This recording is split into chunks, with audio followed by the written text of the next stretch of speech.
Hi, in today's video we're going to talk about epoxy underwater paints. Epoxy paints for underwater and submerged use are formulated to withstand extreme conditions of humidity, pressure, and marine exposure, which differentiates them from standard epoxy paints. These paints contain special resins and hydrophobic additives that prevents water absorption and maintain their integrity under continuous immersion.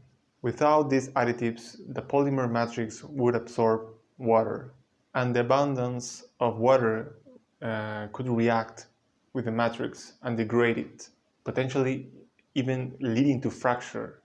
They also include advanced anticorrosive agents such as zinc oxide to prevent metal wear and protect against marine corrosion. As we know, metal oxidizes in the presence of oxygen and water. In underwater, it might not seem there are dissolved amounts of oxygen that create an electrolyte cell where the metal acts like the anode and the oxygen as the cathode, causing the metal to dissolve and produce iron oxides. Another important aspect is marine salts. This is decomposed into sodium and chloride ions, which acts as electrolyte that catalyze or accelerate the corrosion reaction. Furthermore, the chloride ions can disintegrate the oxide layer, making it even easier for the oxide agents to penetrate the metal. Underwater paints also contain antifouling agents that prevents the growth of organisms. These microorganisms secrete a biological